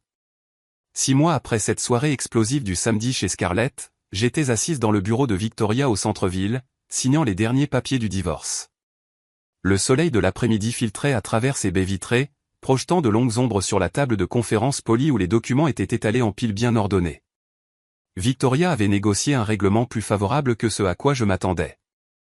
Mason a accepté de partager nos économies à parts égales, de me laisser garder l'appartement puisque le bail était à mon nom seul, et même de payer la moitié de mes frais juridiques. Victoria soupçonnait que sa générosité inhabituelle venait de son désir de mettre fin rapidement aux procédures avant que plus de détails sur sa relation avec Scarlett ne deviennent publics. Ses collègues et sa famille posaient déjà des questions inconfortables sur la fin de son mariage. Prolonger le divorce n'aurait fait qu'inviter à un examen plus approfondi qu'il ne pouvait se permettre. J'ai signé page après page, regardant ma signature me transformer légalement en simple Aria Montgomery. Pas de nom composé, pas de lien juridique avec Mason, à l'exception de ces derniers documents qui seraient archivés dans un palais de justice. Chaque signature me donnait l'impression de fermer une porte que j'essayais de fermer depuis des mois, mais qui restait constamment entr'ouverte par les tentatives de réconciliation et de manipulation de Mason. Lorsque j'ai signé la dernière page, Victoria a souri et m'a tendu la main. « Félicitations, vous êtes officiellement divorcés. » Je lui ai serré la main. J'ai rassemblé mes copies des documents et je suis sorti de son bureau avec un dossier qui mettait officiellement fin à un chapitre de ma vie et en commençait un autre. Je m'attendais à ce que ce moment soit plus lourd, plus triste. Je m'attendais à au moins un écho de chagrin pour le mariage auquel j'avais cru, l'avenir que j'avais prévu, l'amour que je pensais que nous partagions. Au lieu de cela, je me suis senti plus légère que je ne l'avais été depuis des années, comme si j'avais enfin enlevé un lourd manteau d'hiver que je portais depuis si longtemps que j'avais oublié ce que c'était que de bouger librement. Le soleil de l'après-midi semblait plus brillant en marchant vers ma voiture, plus chaud sur ma peau, porteur du genre de promesse qui vient avec les vrais nouveaux départs. Mes rendez-vous café hebdomadaires avec Elias étaient poursuivis tout au long des procédures de divorce. Ce qui avait commencé comme un soutien mutuel entre deux personnes ayant survécu à des trahisons similaires a progressivement évolué vers quelque chose de plus compliqué et d'intéressant. Nous nous rencontrions tous les mercredis après-midi dans le même café du centre-ville, un petit endroit avec des meubles dépareillés et des œuvres d'art locales sur les murs. Au début, nos conversations étaient centrées sur le traitement du traumatisme que nous avions vécu. Nous comparions nos notes sur les tactiques de manipulation psychologique que nos conjoints avaient utilisées, échangions des histoires sur les signaux d'alarme que nous avions ignorés et trouvions du réconfort à être compris par quelqu'un qui avait vécu le même cauchemar spécifique. Mais vers le 3e mois, j'ai remarqué que nos conversations changeaient. Nous parlions moins des douleurs passées et plus de nos vies présentes et de nos possibilités futures. Elia a mentionné une promotion dans son cabinet comptable qui s'accompagnait de nouvelles responsabilités qu'il trouvait sincèrement excitantes. J'ai parlé d'un client de design en freelance qui m'a donné une liberté créative que je n'avais pas connue depuis des années, me permettant d'expérimenter des concepts que j'avais été trop prudente pour essayer auparavant. Nous nous sommes découverts des intérêts communs qui n'avaient rien à voir avec nos mariages ratés. Nous aimions tous les deux les vieux films en noir et blanc des années entre 40 et 50, ceux avec des dialogues intelligents et une cinématographie qui ressemblait à de l'art. Nous préférions tous les deux les sentiers de randonnée un peu difficiles à trouver. Ceux qui nécessitaient des recherches et des efforts, mais qui vous récompensaient par la solitude et des vues que les sentiers plus populaires ne pouvaient offrir. Nous apprécions tous les deux les matins calmes où le silence était confortable plutôt que gênant, où il n'était pas nécessaire de remplir chaque instant de conversation. Un mercredi après-midi au début du printemps, Elia a suggéré que nous nous retrouvions pour dîner au lieu d'un café. La façon dont il a demandé a clairement indiqué que c'était une invitation différente, un passage du soutien amical à quelque chose de plus intentionnel. Il y a un nouveau restaurant italien qui a ouvert en ville, dit-il, sa voix portant une pointe de nervosité que j'ai trouvée attachante. Je pensais que nous pourrions l'essayer ensemble. Si ça t'intéresse. J'ai regardé cet homme discret qui avait survécu à la même trahison que moi, qui comprenait sans explication ce que c'était que d'être manipulé par quelqu'un en qui on avait confiance. Nous étions tous les deux méfiants à l'idée de nous lancer dans quelque chose de sérieux. Tous deux portant des blessures qui mettraient du temps à guérir. Mais nous avions construit quelque chose d'honnête entre nous au cours de ces mois de conversation du mercredi après-midi. Une fondation basée sur la vérité plutôt que sur l'illusion, sur une compréhension sincère plutôt que sur le fantasme. J'aimerais beaucoup, dis-je. Nous avons pris les choses lentement, tous deux conscients que la confiance se reconstruit progressivement après avoir été complètement démolie. Mais la fondation semblait différente cette fois-ci, solide d'une manière que mon mariage avec Mason n'avait jamais été. J'ai rencontré Mason par hasard un samedi après-midi, environ 8 mois après la finalisation de notre divorce. J'étais dans la section des fruits et légumes de l'épicerie, tendant la main vers un sac de pommes biologiques, quand une autre main a atteint le même sac exactement au même moment. Nous nous sommes tous les deux retirés, avons commencé à nous excuser, puis nous nous sommes reconnus. Mason avait l'air différent de la dernière fois que je l'avais vu, plus âgé, en quelque sorte plus usé. De nouvelles rides s'étaient formées autour de ses yeux et de sa bouche, le genre qui vient du stress et des prises de conscience difficiles plutôt que du rire. Ses cheveux avaient plus de gris. Il avait perdu du poids, mais pas de manière saine. Plutôt comme s'il avait cessé de se soucier des repas réguliers. Nous sommes restés là maladroitement un moment, tous deux tenant des légumes que nous ne voulions plus. Aucun de nous ne savait quel était le protocole pour les rencontres inattendues avec des ex-conjoints dans les rayons des légumes. « Aria, dit-il finalement. Comment vas-tu ? » Ma réponse fut simple et honnête. « Je vais bien. Je travaille sur des projets de design intéressants, j'apprécie l'appartement, je construis une vie qui me convient. » Mason hocha la tête, quelque chose qui aurait pu être un bonheur sincère traversant son visage. « Je suis content que tu ailles bien. » Il semblait vouloir dire quelque chose de plus significatif, luttant avec des mots qui ne se formaient pas tout à fait. Finalement, il parla doucement, presque trop bas pour que je l'entende par-dessus le bruit ambiant de l'épicerie. « J'ai fait des erreurs, beaucoup d'erreurs. J'ai mal géré notre mariage. J'aurais aimé écouter quand tu as essayé de me dire la vérité sur ma relation avec Scarlett. Les excuses étaient sincères. Je pouvais l'entendre, mais elles arrivaient bien trop tard pour changer quoi que ce soit entre nous. Certaines choses ne peuvent être retirées. Certains dommages ne peuvent être réparés. J'ai apprécié la reconnaissance, mais je n'ai rien ressenti au-delà de ça. Plus de colère, plus de douleur, juste la reconnaissance que c'était une personne que je connaissais autrefois et qui m'avait appris des leçons importantes sur les limites et la confiance en soi. « J'apprécie que tu dises ça, ai-je répondu. Il y eut une pause. Puis j'ai demandé, parce qu'une partie de moi était curieuse de savoir comment leur histoire s'était terminée. « Comment va Scarlett ?» L'expression de Mason se ferma immédiatement, son visage se refermant d'une manière qui me dit tout ce que j'avais besoin de savoir avant même qu'il ne parle. Nous nous sommes séparés il y a des mois. Il s'avère que ce que nous avions ne se traduisait pas bien en une véritable relation une fois que ce n'était plus secret. Il rit sans humour. Je vis dans un studio de l'autre côté de la ville, en train de découvrir qui je suis en dehors du fantasme que j'entretenais. Nous nous sommes séparés cordialement après ça. Tous deux conscients que certains ponts, une fois brûlés, ne peuvent jamais être reconstruits. Ils peuvent seulement être reconnus comme faisant partie du paysage qui nous a façonnés pour devenir ce que nous sommes ensuite. Aujourd'hui, je vis dans un appartement qui ne porte plus aucune trace de Mason ou de notre mariage. J'ai entièrement redécoré après la finalisation du divorce, effaçant les rappels visuels et les remplaçant par des choix qui ne reflètent que mes goûts et préférences. Les étagères contiennent des romans que je veux vraiment lire plutôt que des titres impressionnants que Mason pensait que nous devrions exposer. Les murs présentent des œuvres d'artistes locaux dont le travail me parle plutôt que des pièces choisies pour impressionner les invités. Les meubles sont disposés pour mon confort et ma vie quotidienne plutôt que pour recevoir des couples que je n'ai jamais voulu accueillir. Le silence ici n'est pas synonyme de solitude. Il est paisible.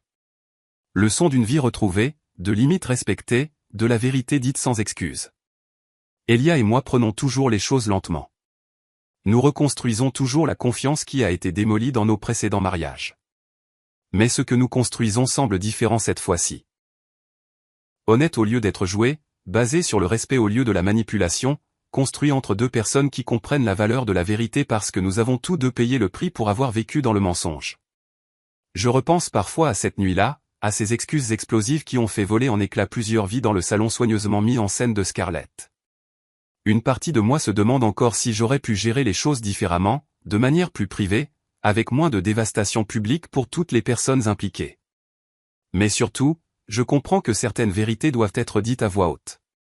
Elles doivent être vues par tous ceux qui ont été affectés par les mensonges. Mason voulait que je m'agenouille et que je m'excuse d'avoir blessé les sentiments de Scarlett. Je lui ai donné exactement ce qu'il demandait. J'ai juste fait en sorte que les excuses révèlent chaque vérité inconfortable qu'il s'était tant efforcé de cacher. La morale s'est cristallisée clairement au cours de ces mois de reconstruction. Ne forcez jamais des excuses d'une femme qui dit la vérité, car les femmes comme moi ne s'excusent pas de voir clair. Nous nous excusons d'être restées silencieuses trop longtemps.